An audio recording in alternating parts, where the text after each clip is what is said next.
Man, when did you first meet Shock G? Man, I was thinking about that. I can't remember the first. I think somebody took me out to the studio that they was recording at. And I can't remember who it was, but somebody was connected to Digital Underground.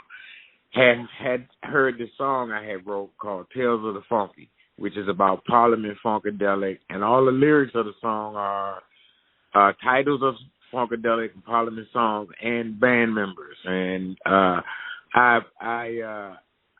played the song for Shock G at the studio, and he fell in love with it. He said, "Oh my God, I got to have this song." So he took a song off. He was just about to turn his album in, and he took a song off the album and put Tales of the Funky on it, which I wrote, produced, and rapped. Me, Humpty Hump, Shock G, and you hear Tupac in the background vocals. And that was the first time I met Shock, and we was just like a relationship was built from that very moment. And I told Shock, and I occasionally play with the Funkadelics, like Michael Hampton, Eddie Hazel is like my uncle. Michael Hampton is like my best friend. And Shock G like, what? Because I knew Shock. I was always in the Parliament Funkadelic, you know what I'm saying? And I said, well, as a matter of fact, tomorrow night I'm playing with Funkadelic in San Francisco at, I think it was the Warfield. And he said, man, you got to introduce me to George Clinton. I say, man, well, you just come go with me, you know what I'm saying? And we did. I took all Digital Underground to the show. They all went with me. I took them to the hotel room, took them to George's room and introduced Shock G to George Clinton. And they had been homies from that very moment on, and I'll never forget it. And it's like a great thing, I realized something had happened here that was really unique, because we all, it was all at the time back in the day, we was all about that funk. That's where I'm from. That's that's the school I come from, and I guess that's what I'm known for.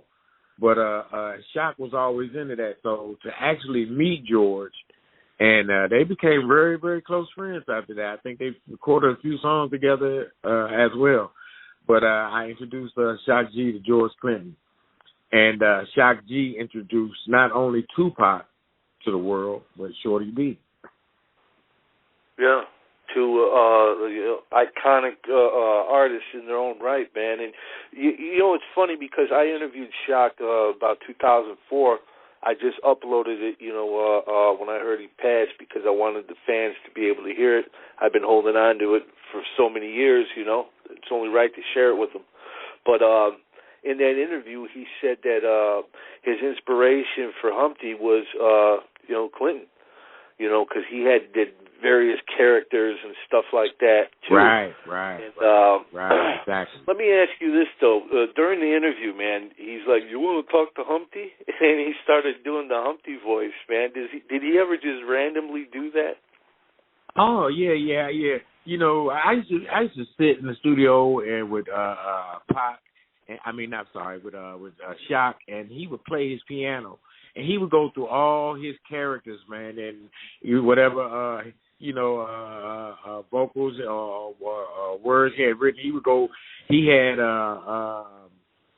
4 or 5 characters. Humpty. He had I can't remember them now, but he had about 4 or 5 characters, and he'd play the piano and do all their voices and rap and sing and.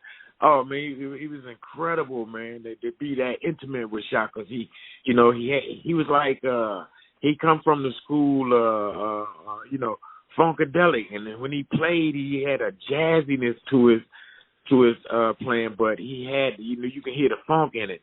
And I want to take a minute and say, Shock G and Pee Wee are some of the realest youngsters. Well, they're younger than me, but they're some of the realest guys I've ever met. They never change. And what you see is what you get, no matter how long it's been, and they never change. And I've always liked that about them, even as musicians. But as men, I've always liked that about Pee Wee and Digital Underground. And I always understood why they were such good friends. because of the relationship that I had, with both of them and knowing the people that they were. Yeah. That was real enlightening for me, man. Yeah, I miss my boy, man. Yeah, that's yes, so sudden. I mean, just out of nowhere. Have you? I never knew Shock. Yeah, go ahead. No, I was going to say, have you been in touch with any Digital Underground or maybe Pee Wee? Well, I talk to Pee Wee all the time. Not really. I ask about Fuse with Pee Wee through Pee Wee all the time, and I send my what's up, through Pee Wee. But I haven't seen Money in years, or Fuse. I haven't seen Big Money Otis. Not at all. Pee Wee and Pac was definitely my connection. Pee Wee, Pac, and Shock. That was my connection with Digital Underground, and even after Digital Underground. No, but, how long were you with them? You did shows and performed and made music with them for a while, didn't you? Early on? Yeah, about 2 years, and then I hooked up with Short. I met Short through a guy named Big Kerm. He introduced me to Short one day at actually the Myrtle Street Studios, which wasn't a studio yet, but it was downstairs. But the day I met Short. But I will say this, man. I remember we had me and Too Short. Too Short we had a after party, a record release at this club in Oakland called the White House, and Pac and everybody in Digital Underground came, and after the party, I rode with Shock. He had a red Pantera, looked like a Ferrari or something. I remember me, Ice Cube, Shock G, Sir Jinx, a couple other guys went to Shock's apartment and hung out all, for about 2 or 3 hours, just sitting there listening to music.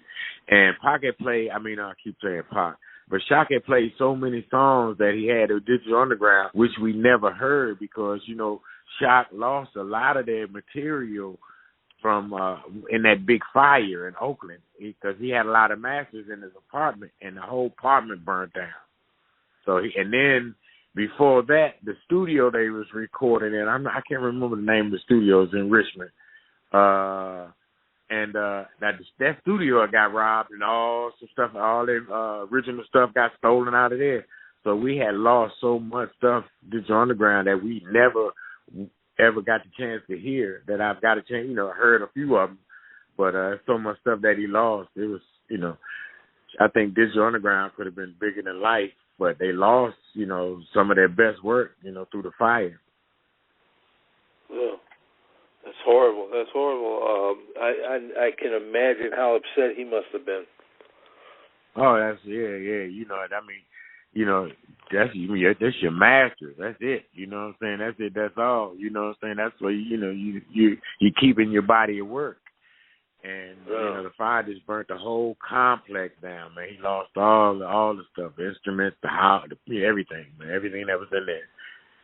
And he had a lot of masters and stuff. And it's a lot of Digital Underground hit records that got burnt up. We only actually got a chance to hear a few.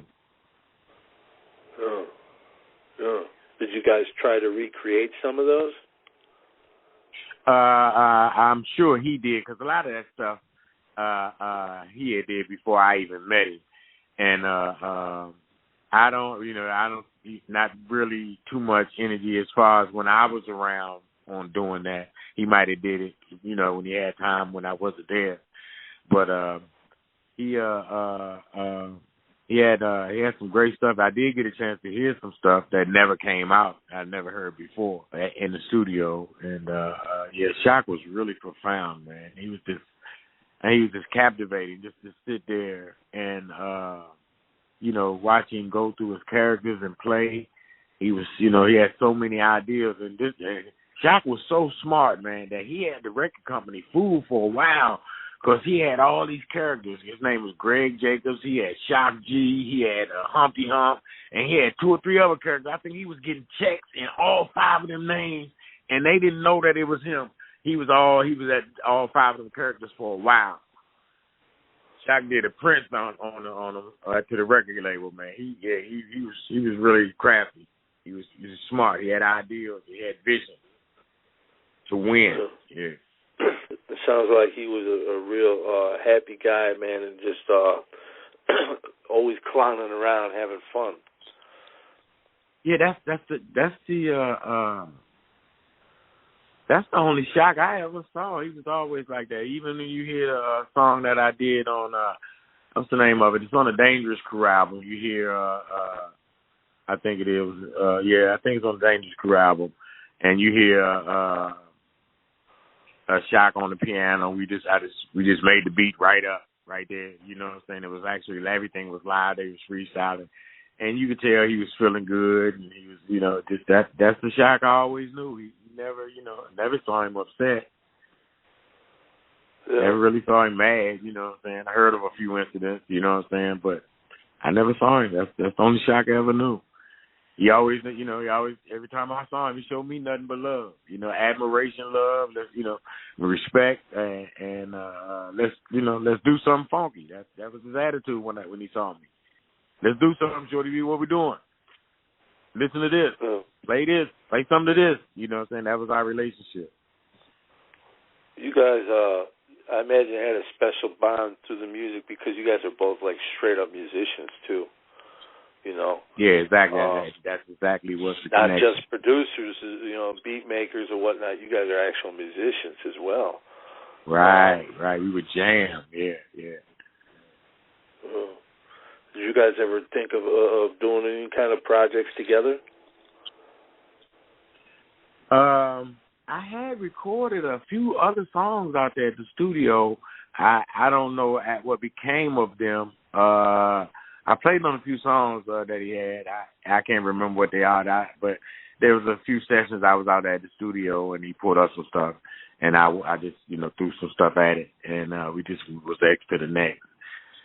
But it was just it was I don't know, man. It was just like you knew when you was sitting down with Shock G in the studio. It was you was like sitting with Bernie Worrell or something. You know what I'm saying? But he had the Parliament side as far as vocals too. He had the imagination for the vocals as well as the music. And he could turn it on at a moment's notice.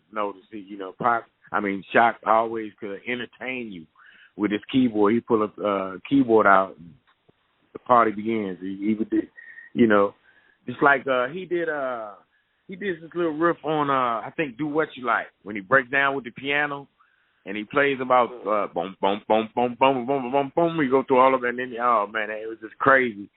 And he does that. He makes that up like that. You know what I'm saying? And you just got to listen to it. You go back and listen to "Do What You Like" when it breaks down. He does this little piano thing that lasts about 8 to 12 seconds. And it's that. And he just goes through a lot of about 5 or 6 different little songs real quick within the 8 bars. And he killed it, man. You got to listen to him. The Shock was like that. He was sporadic. He was crafty.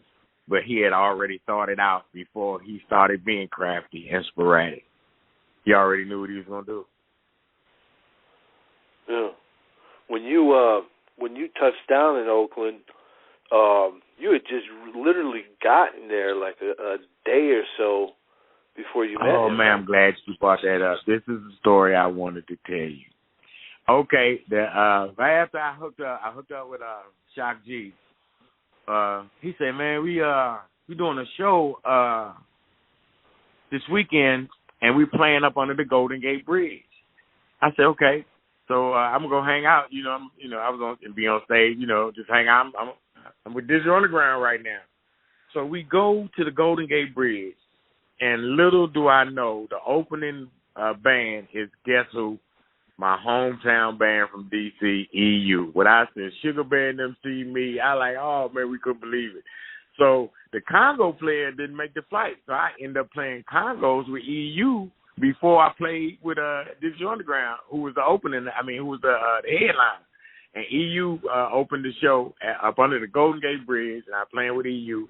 I hadn't seen my homeboys in quite a few years, and for now, out of nowhere, now I'm on stage with all my homeboys I grew up with from DC up under the Golden Gate Bridge, and I'm playing the Congos with EU.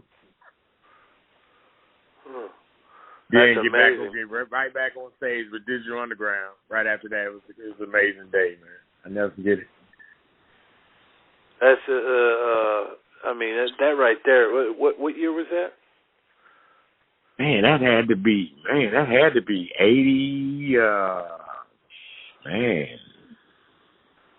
80. Probably 88. I don't know. 80.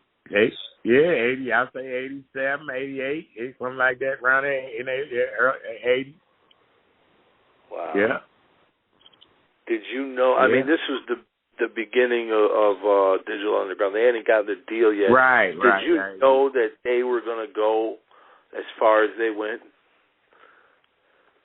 I kind of figured that, Humpty was a whole new thing in rap. This was something that rap hadn't seen. You know what I'm saying? They hadn't seen no Shock G.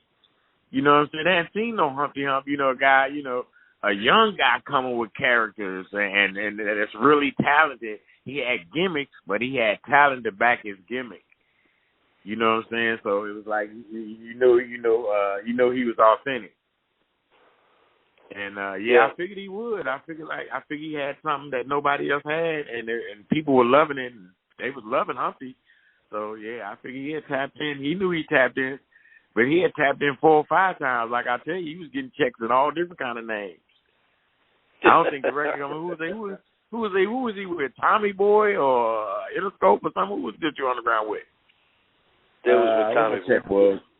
Tommy Boy, yeah, that's what check was. Say Tommy Boy. Yeah, I don't think Tommy Boy figured that out for a while.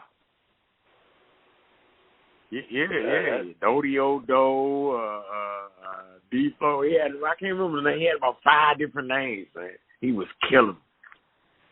And a lot of people didn't know that Shock G got a brother. He almost looked just like him. So Shock G would come out and do his Humpty thing.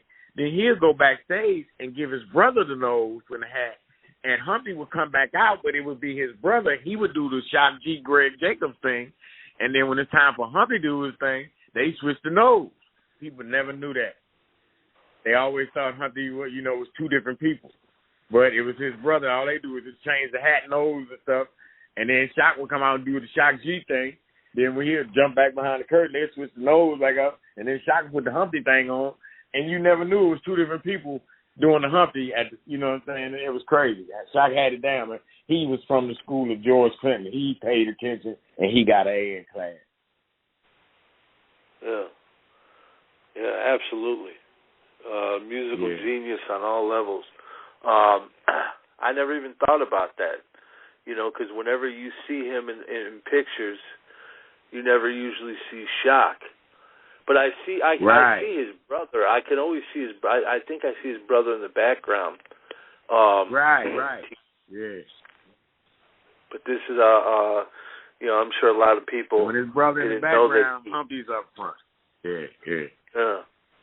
When you see his brother in the background, then it means the camera's on Humpty, which is Shock. You know what I'm saying? Now, when Shock, they're doing the Shock G thing, and you might see in the background Humpty, that's going to be his brother, though, who's Humpty. Got the nose on, the hat on. They look just alike. So you really can't, especially if you're in the audience, you do not know that these 2 different people. That's Humpty right now, yeah. Did you, when Pac started to come around, did Shock, did he know right away that Pac had something special? Like, did you and Shock ever talk about him? Like, no, because Pac was there before I was, and I came in from a different angle. You know what I'm saying? It's like I met Pac from doing the Tales of the Funky. You know what I'm saying? Because Pac, if you listen, Pac's on the background vocals. Tales of the Funky. Pac's on it as one of the guys who's singing the background vocals. So it's like, and then from that moment on.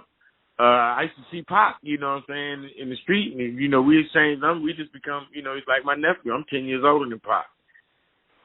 You know what I'm saying? So it's like, he's become my nephew, you know what I'm saying? But then, I had a different, just keeping it 100, you know what I'm saying? I was on some big D-boy shit then, back in the day, you know what I'm saying? Oakland, West Oakland, I was rolling with the mob at that, you know what I'm saying? And Pac knew what it was. And, you know what I'm saying? We just came cool, man. And they gave me a more of a reason to concentrate on my music. Huh. Yeah, they give you you couldn't have been in a better place, you know? Yeah, it's like, it was like, I think, it was all premeditated by God, man. I was just a puppet in the play. No. And then you that said, was already written for me. Yeah. Too Short, you went with Too Short. It went when? Was it like 91? Yeah, by 91, yeah. Mm-hmm. And how I tell you how I met Short and going through that in the Too Short story. You know what I'm saying? We'll talk about Too Short and how I met him and all that. But and see another thing, like, because I was happy with the vehicle I was creating with Shock over at Digital Underground and in the studio, because we were talking to each other as musicians and producers. You know what I'm saying? We would see things and talk about how to bring it to life. You know what I'm saying? Because music was created with your fingers back then. You know what I'm saying? There wasn't no, programming and computers. No, you had to play this shit. You know what I'm saying? And that's what we did. And that's what we related like that. But I realized that there were so many guys over at Digital Underground, and everybody had songs. Everybody was writers and create music in some way or another. And they was trying to get on. And so for me to come out of nowhere and Shock just take a song off the album we just about to turn in and take 2 or 3 days for us to record my song, and then drop it and then send it in, and then for the last minute, and then make the album. Man, you know what I'm saying? I didn't know how to ever, all the guys in the, all the other guys in the group always treated me well, and we was always cool to this very day. But I never knew how they felt about a nigga just coming out of nowhere. Then I'm from D.C. You know what I'm saying? Damn, who's this nigga? Yeah, you know what I'm saying? Like, that's Shorty-B. Right, but you know what I'm saying, just coming out of nowhere still, I didn't know they felt like I was infringing on their bread and butter. I just come out of nowhere. I'm sure they trying to get some songs, submitted, through Top G's vehicle as well, so they can eat. But yeah, I come out of nowhere. And Shock just, oh man, I gotta have this song, Shorty-B. And we put it on there. So, I didn't know, I never received any animosity. And I'm gonna tell you one more story. One time, and I'm in the Acorn Project in West Oakland. Like I tell you, I'm slanging big now. But Digital Underground was on the awards in San Francisco, right? And I'm looking at him on the award, and I'm sitting in my living room, so I called Shock on his phone. Say, yeah, I see y'all on the awards, man, congratulations. I said, yeah, my birthday night, we're having a party. He said, your birthday night, Shorty-B? He said, and Shock, he said, listen to this, I'm glad you brought this up. Shock, he said, the night your birthday? I said, yeah. He said, man, where you at? I said, I'm in the project. I'm over in the Acorn. He said, all right, we gonna come through there as soon as we leave here. I'm like, for real? He said, yeah. Man, I swear to you, before Jesus Christ, it was about 1:30 in the morning in the Acorn Project. Shock G, Digital Underground, pull up in the project, my dude, in 3 limousines. Had my whole hood out in the 2 o'clock in the morning in their pajamas, man. Pac and them, I'm in an apartment. Pac is standing on my kitchen table. They in there doing the same song that they just was doing on TV. My whole hood looking at them like, damn, we just watched y'all on TV. They always Shorty-B out. It was big as hell, man. In the ghetto, man. 2 o'clock in the morning, I got Digital Underground straight off the stage from San Francisco, come straight to Acorn Project, perform for my birthday in the project, man. I swear to God, this is I swear before Jesus Christ, and I got thousands of witnesses. And Pac is on my kitchen table, 2 o'clock in the morning, and they rapping the music loud, man. We smoking weed, and you can't see none of the cars. There's people everywhere in the Acorn Project. 2 o'clock in the morning, Shorty-B birthday. Digital Underground is performing in my apartment live with the limousines right out front in the front door. I got the whole hood out there with the lights on, cameras flashing. Man, it's the biggest thing you ever seen for Shorty-B. I never told nobody that story because I almost damn near forgot it. You just remind me. But I have thousands of witnesses. You can ask anybody from West Oakland about that night. That's wild, man. Same song right there. On my kitchen table in the Acorn Project, 2 o'clock in the morning, fresh off TV, the same clothes on and everything, just won an award, come straight off the stage, Projects, to do a show for Shorty-B in his living room, in his kitchen.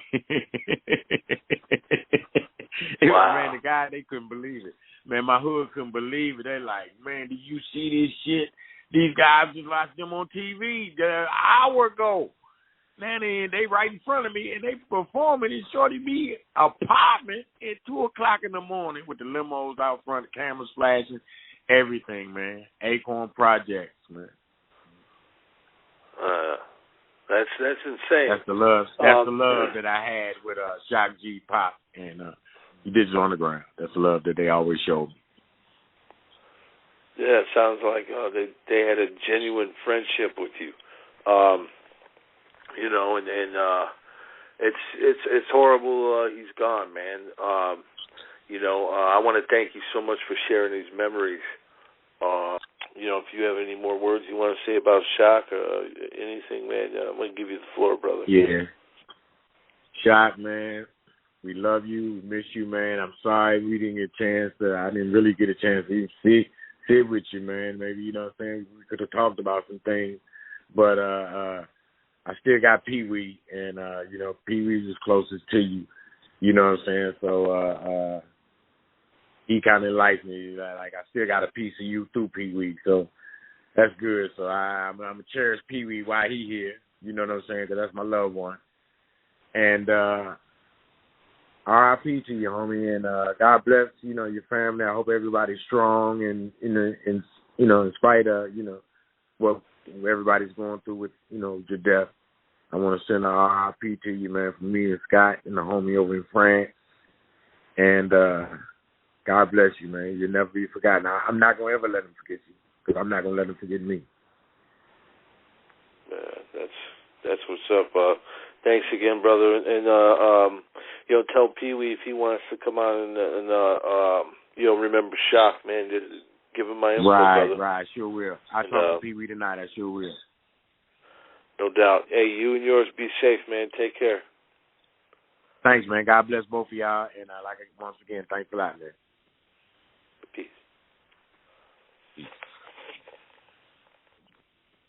Make sure to subscribe to the channel, hit the bell for notifications, like, comment, share. Also go over to UGSforLife.com, download the entire archive, and check out new episodes on Apple Podcasts and Blog Talk Radio.